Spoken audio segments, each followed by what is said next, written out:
Here we go, guys. Welcome back to the channel. Welcome back to a new video. Let's jump right in, looking at gold and having a little bit of a pullback here, but not surprising at all. We were on a pretty strong time count. In other words, the number of candles up.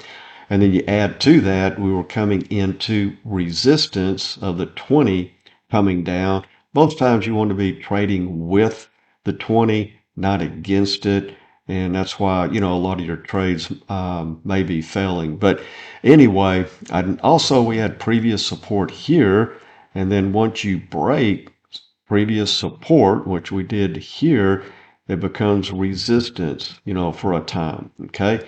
Now, this is what we're looking at. If this red, candle right now, we were all the way down here. So gold has done a good job buy the dippers coming in, trying to help.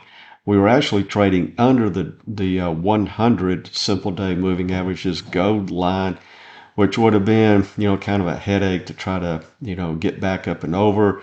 But currently we are. Now we still have 4 hours to go. Anything could happen. But if this red takes out the green, if we can't trade up into it and hold it and close, then we could get another red candle, the opening of next week. Okay. So right now, we're looking at, the price target, us holding over the 100 and over this blue dash line. Okay. However, if we close where we are now, or, obviously lower, then we're expecting to come back in here and maybe retest that, what am I thinking, 45 to 45 even, high 45 to 4,500 even. Okay. If we close, take out this candle here. Okay. Not, trying to make it easy here. All right. And then silver, as you can see, a little bit, more of a challenge.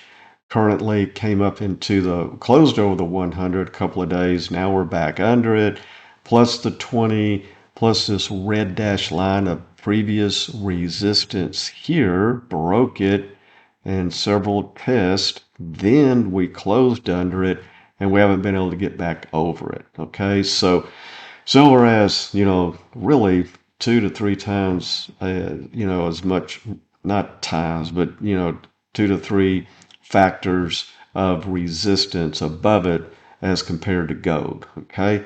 And I doubt if we'll take out this green candle here, which means we'll close under it, which means, high odds will come back down into that mid to low $67 range, maybe even this low pivot here at 66.80, let's call it. Okay. A little bit of, matter of fact, if I draw this over, quite a few hits of price action on that blue dash line as we look left through there. Okay. And speaking of that, majority of the time you can, as price is either moving up or coming back in, you can see potential resistance and or support, depending on if it's moving up or coming back down, left-hand side of the chart. Okay.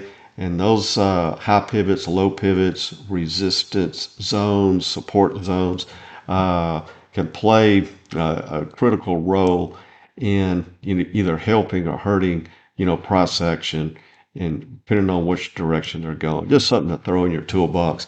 But guys, appreciate you watching. Have a great day. If you'd like to learn how to do this on your own and, maybe make a little side hustle, whatever. Everybody's into that these days. Come visit us over on Patreon, link below, and we will see you on the charts.